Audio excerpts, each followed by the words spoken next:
In today's video, we're going to be talking all about this guy right here. This is the Go Power 400 watt Pure Sine Wave Inverter.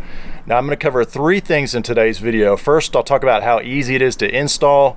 Second, I'm going to show you what you can actually do with this 400 watt inverter. In other words, when you're out camping, enjoying time with your family, how does this enhance the time you spend with your family in the great outdoors? And then third, at the end of the video, I'm going to share one regret I have about my install. If I could do it all over again, something I would do a little bit differently. So stay tuned.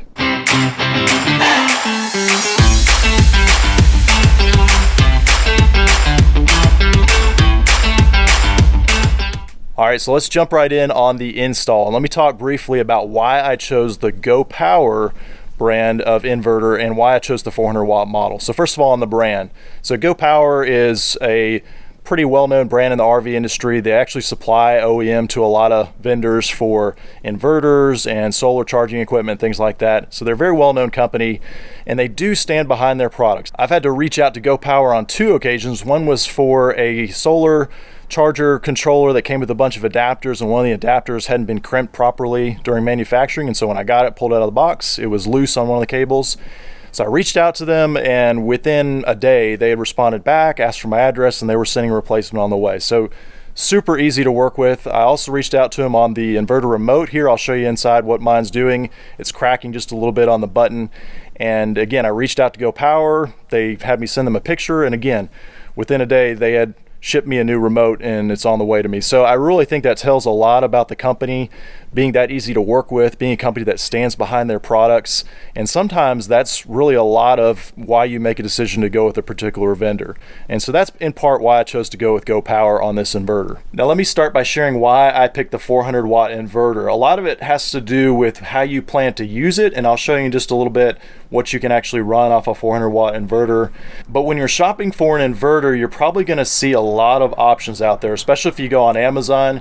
You'll see a lot of different brands, and you may even find one that promises maybe 800 or 1,000 watts for the same price as the Go Power 400 watt inverter. And it may be tempting to, snag one of the higher wattage models thinking that you're getting a better bang for your buck. But just a couple things to consider. A lot of those brands that offer the higher wattage for a much lower price, they may advertise that it can support 1,000 watts, but in real world testing, when you actually put it to use, it may fail at 400, 500, 600 watts. In other words, it may shut down. It may turn on an overload light. It may not actually output the full 1,000 watts. Or you may run the 1,000 watts for a while, and then all of a sudden it heats up and it shuts down. And so it's really important to go with a brand and a model that's been reviewed and tested heavily, one that you know it's going to perform as advertised on the specs on paper. And the last thing you want to do is go with a brand that hasn't been reviewed or tested as much, and then you're out camping with your family having a good time and the inverter fails and it kind of throws a wrench in your plan. So really think about going with a brand that's been reviewed and tested so that you know it's going to perform as advertised. And so that's why I chose to go with the Go Power brand, because I knew it was going to deliver the 400 watts as advertised and probably a little bit more than that. So definitely something to think about. Just be really careful about which brand you go with, because you want to make sure it performs as expected. Real quick, let me mention one other thing when you're shopping for an inverter. You definitely want to go with the Pure Sine Wave Inverter. A Pure Sine Wave Inverter is going to get you AC power that is closest to the shore power that you'd be plugged into. And this is really important, especially if you're plugging in delicate or sensitive electronic devices. You want that AC power to be just like shore power. You don't want the voltage or the current fluctuating. You want it to be rock steady. And so a Pure Sine Wave Inverter is going to give you those benefits.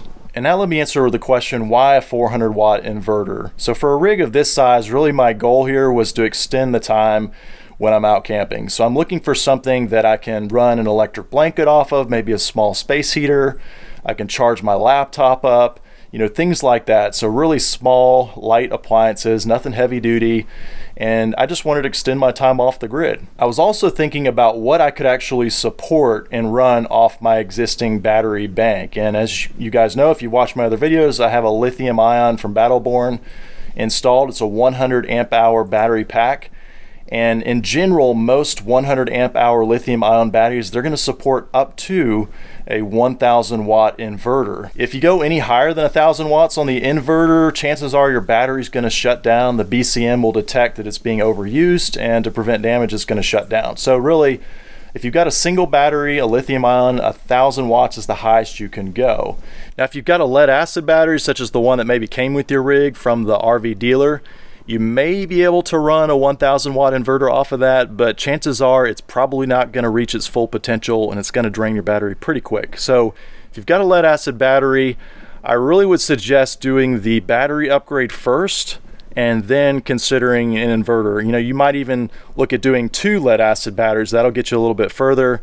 But again, I really think once you experience the benefits of lithium ion for your battery bank, you're going to be convinced that it's the way to go, and it's really going to go hand in hand with an inverter upgrade like this one here. And remember, if you do have lead acid batteries, you're not supposed to discharge them below the 50% threshold, otherwise you're just going to ruin your batteries. They're not going to last their full lifespan. So just kind of factor that in line. If you have a lead acid battery and it's got 80 amp hours, you really only have access to 40 amp hours, and so that's going to drastically cut down the amount that you can run, even if you do have a 1000 watt inverter attached to it.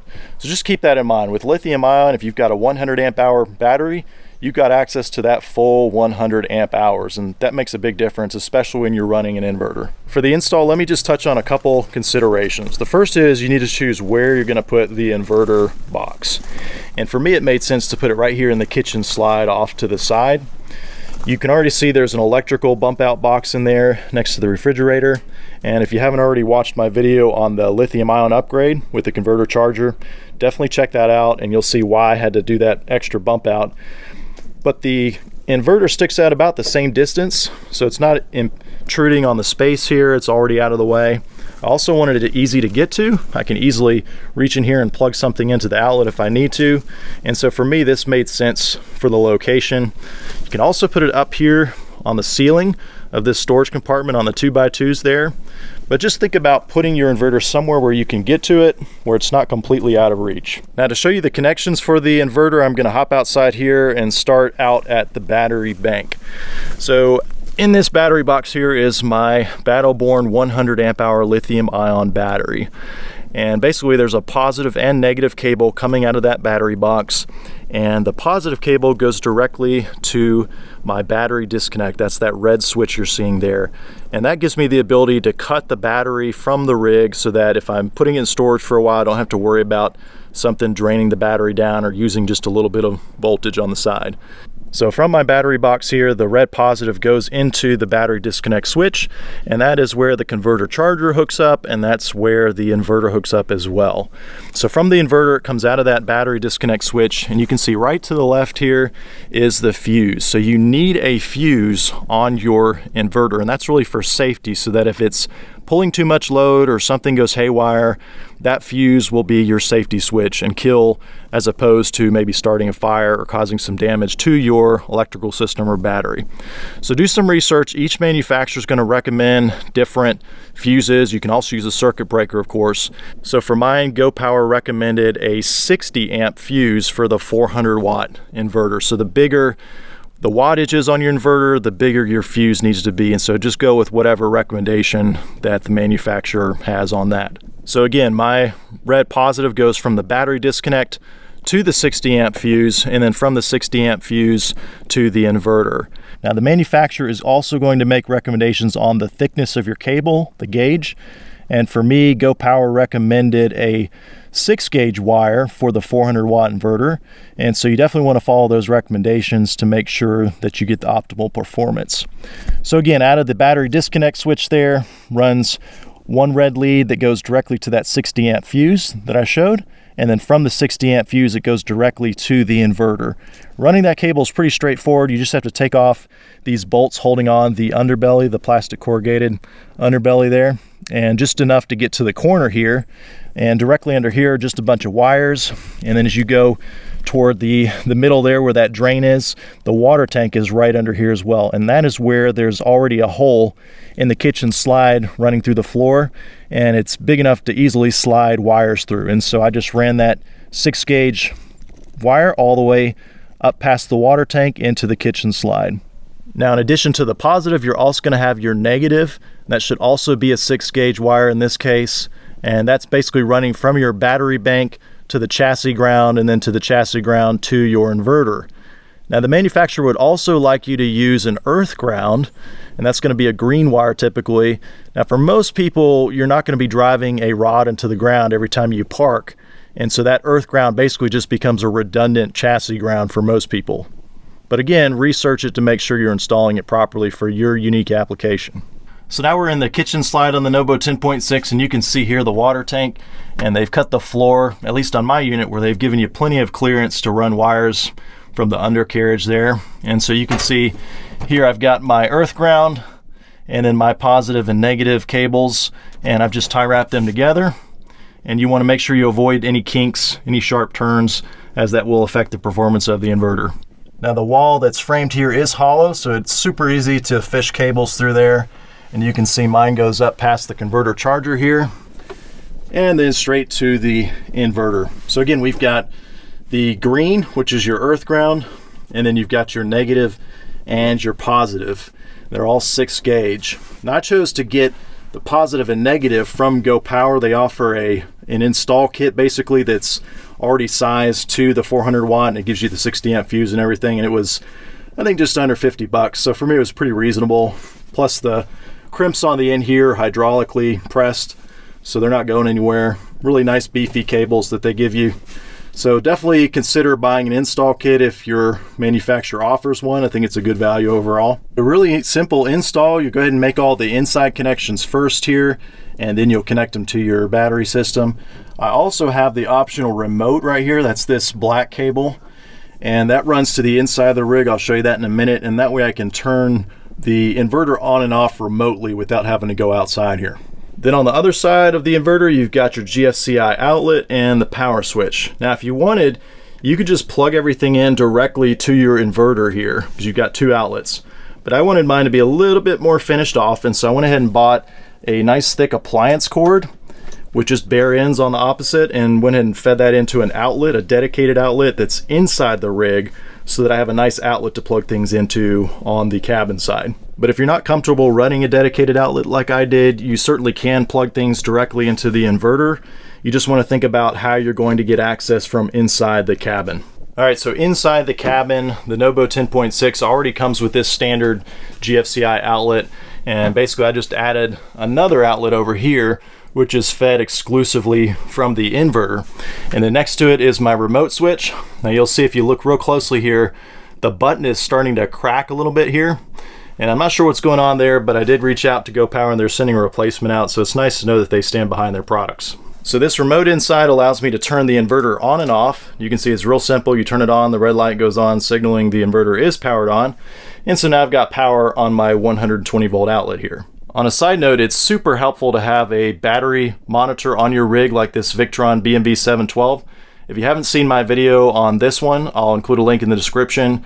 Definitely check it out. But what's really nice about this is having a battery monitor will give you insight into what appliances are using on your battery. So for instance, right now I've got everything turned off on the rig except for the inverter.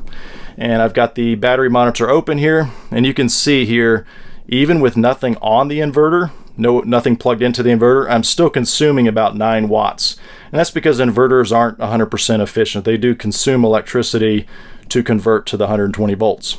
Now for the interesting part of the video, I wanted to give you an idea of what you can actually run off of a 400 watt inverter. So I'm going to start small and build up. So right here I've got a sound machine. If you're like me, you gotta have your beauty rest. And so this produces a nice constant tone. And most appliances on the bottom are going to tell you how many watts or amps they consume. And you can see this one right here is 16 watts. Now sometimes appliances consume a little bit more or less than they're supposed to, but this one being 16 watts should be no problem at all. So we'll go ahead and plug it in, and then we're just going to push the power button on here, and no problem for the inverter. Obviously 16 watts is hardly anything. And so notice how on the battery monitor we jumped up to 32 watts, and so it looks like it's pretty much spot on. You can also get an idea of how long you could run this device in that bottom line there where it says time remaining. and it takes a little bit for it to adjust, but you can see right now it's showing us about 2 days and 16 hours at our current usage. So that gives you an idea of something that consumes 16 watts, what that will do to your battery bank. All right, next up, we're gonna try a laptop charger. So this one's pretty typical. It's a Google Chromebook Pixel charger. It says on the bottom it consumes 1.2 amps, which if you multiply by 120 volts, that's gonna give you the wattage. So at full power, somewhere around 144 watts. But again, if the laptop is fully charged, it's not gonna be pulling that full load. It just kind of depends on how much it's actually consuming. Well, let's go ahead and plug it in here. All right. And we've got it connected to the Chromebook, and so it jumped up to 40 watts. The Chromebook is almost fully charged, so not surprising it's not pulling a lot of wattage. But I suspect if the Chromebook was almost depleted, you'd see a bigger jump there on the wattage. So that gives you an idea of a typical laptop charger and how much it would consume off the inverter there. So you can see right now we're looking at about 1 day and 19 hours remaining. Now this is probably one of my favorites, an electric blanket. So if you're going camping in cold weather, this is awesome. It takes the edge off the coldness, and it really doesn't take that much power. This one here is a queen size, and it's rated at 115 watts. So let's go ahead and plug it in and see what it does to the inverter. All right, so I got it plugged in here, and we're gonna turn it on to, let's go all the way up to high. Okay, I don't know if you can hear that, but the inverter just kicked on the fan. So that tells me this is a considerable, larger load than some of the other items we've tested. And if we look down here on the battery monitor, you can see it's pulling 175 watts. Now the fan is tapered down. I don't know if you can hear that, but it's definitely tapered down as it got going. But it looks like this electric blanket here with the inverter running is consuming about 150 watts. It's dropping just a little bit. And you can see now, if this electric blanket ran continuously, which they don't, they cycle on and off, but if it did run continuously, it looks like you're getting about 12 hours probably by the time this bottoms out. 12 hours of use. So in my experience, something like this, if you've got a full charge on a 100 amp hour lithium ion battery, you can probably make it through the night, no problem, with your electric blanket plugged in, 10, 12 hours at a time, running off the inverter, connected again to a 100 amp hour lithium ion battery, no problem. Because again, remember, this electric blanket is gonna cycle on and off. It's not gonna stay on 100% of the time. All right, last but not least, how about an electric heater, a real small one? So this one is on the bottom rated at 200 watts. So this is by far going to be the highest demanding appliance we've tried yet. I've already got it plugged in, and so I'm going to go ahead and power this guy on. And surprisingly, even though this is a very small heater, something like this, I use it in the fifth wheel to keep the wet bay warm when it gets below freezing. Surprisingly, it puts out a really decent output. So I think if you're looking to take the cold edge off and you're in 30 to 50 degree camping weather in the NoBo 10.6, something like this, believe it or not, would really keep your cabin pretty warm. And so right now we've got it turned on, and you can see the consumption there with the inverter running right around 225 watts. So pretty good load. And this is not a thermostatic type heater. It just runs continuously and keeps outputting. So you get a really good idea here. If you were just to turn this on at night and let it run, you can see here about the run time. We're getting down in the 8-hour range, and basically the longer you let this run, the BMV is adjusting, seeing your usage habit, and so that's why this run time is decreasing. So I'll check back here in just a few minutes to give you an idea of how long you could continuously run this particular heater. All right, so we've been letting this little MyHeat personal heater run for a few minutes here to kind of level out. And again, this is real world testing, and so we're looking now at time remaining, and we're right at in the 5-hour range. And if I recall, the last time I ran this test with this 200 watt personal heater, I believe 5 hours realistically is what I was getting off the 100 amp hour lithium ion battery. So You know, this is probably not going to get you through the night, but if you were to turn it on periodically, or, you know, preheat the cabin, get in your sleeping bag, turn the electric blanket on, you know, then turn the heater off and maybe cycle it a few times in the night, you know, no problem at all. But obviously if you leave it running the whole time, I think realistically you're going to be looking at about 5 to 6 hours of runtime with nothing else connected. But for me, something like this is perfect to extend your camping off the grid. Remember, we're not plugged into shore power, and yet we're getting use of this 200-watt personal heater, which again is going to take the edge off when you're in temps between 30 and 50 degrees.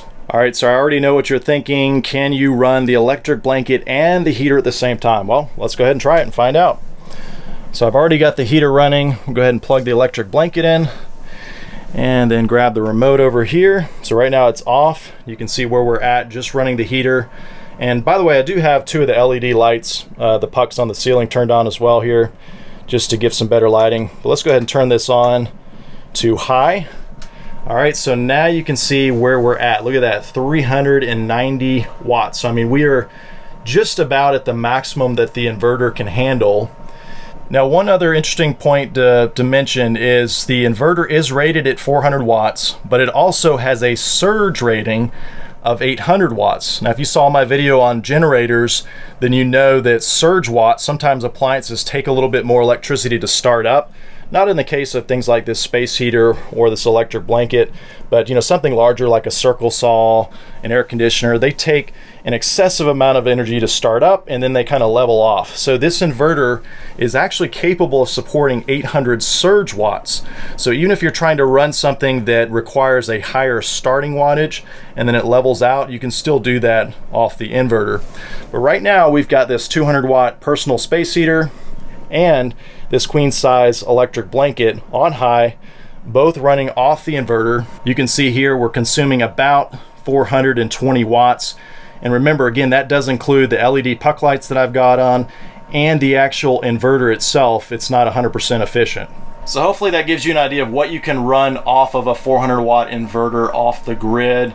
And the last thing I want to cover is one thing I regret, that if I could go back and change on the install here on the inverter, one thing I would do differently. So most bigger rigs that have bigger inverters, you know, 1,000, 2,000 watt inverters, instead of having a dedicated inverter outlet like I ran on mine, the power coming out of the inverter goes into a transfer switch. Most of them are automatic, so that if you lose shore power and the inverter's turned on and your battery bank's turned on, of course, then those outlets automatically get power from the inverter, all your outlets on the rig, in other words.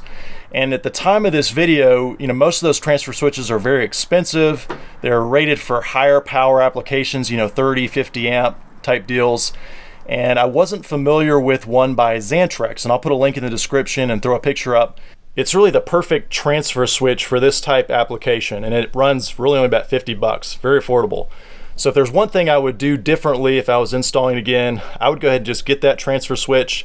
It's an automatic switch, and basically you would go out of the GFCI on the breaker panel and feed into that transfer switch, and then it has another inlet for power coming off of the inverter, and then it just automatically switches between the two. It defaults to shore power unless that shore power is missing, and then if the inverter turns on, it would automatically switch to that. So that would have been really nice, because then all the outlets here on the NoBo 10.6 would be fed off of the inverter, and that just makes a nice touch. So you can do outside outlets, inside outlets, everything's running off the inverter. So if you're looking to do the inverter upgrade, definitely check out that Xantrex automatic transfer switch. It's really the one thing I regret. It just was off my radar, did not realize it existed out there, especially at that price point. And I really think it's a perfect fit for this application. Who knows, maybe one day I'll decide to add it into the system, but right now I'm just gonna use the dedicated inverter outlet. The other nice thing about keeping your inverter in an accessible area outside in this slide here is that I did leave another outlet open. So if I do want to run something outside the rig, I can easily plug an extension cord or plug directly into the inverter, and I have inverter power outside as well. All right, that's it for today's video on the GoPower 400 watt Pure Sine Wave Inverter. I hope you found it helpful, especially to see how you can extend your camping season with your family off the grid, some of the things that you can run off of an inverter. Now, as you probably saw, it makes sense to upgrade your battery bank first, because an inverter is a power hungry device, especially when you put a pretty decent load on it, as you saw today. So it really makes sense to upgrade your battery bank first. So if you're running on a lead acid battery and you do the inverter upgrade, you're probably going to really quickly find out you need more amp hours. So definitely check out my other videos. I've got one on lithium ion batteries, as well as the Progressive Dynamics converter charger that goes hand in hand with lithium ion batteries on a smaller rig like this one. So I will include links in the description for those as well. I'll also include links to all the products you saw featured in this video, along with the Xantrex automatic transfer switch that I mentioned before. So definitely check those out. If you're not already subscribed, click that subscribe button. There's going to be a lot of really cool videos coming up in this series with upgrades and mods, not only on the NoBo 10.6 here, but on my personal 44-foot fifth wheel. So definitely click that subscribe button and the notification bell so you don't miss any important videos. As always, if there's something you're not seeing in these videos, leave me a comment. Thanks for watching.